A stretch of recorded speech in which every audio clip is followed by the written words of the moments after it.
pitkä uran salaisuus varmaan semmoinen, että alussa se oli ehkä niin kiinnostus ja intohimo lajia kohtaan ja sitten näin myöhemmin niin sitä on mahdollistanut sitten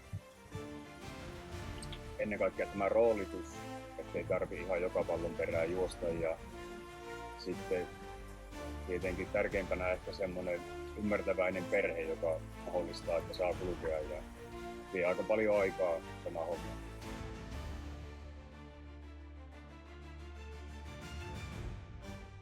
Kyllähän tämä yhteisö varmaan niin koostuu sitten ammattitaitoisista yksilöistä ja hyvistä pelaajista. Tietenkin seurajohto kunnossa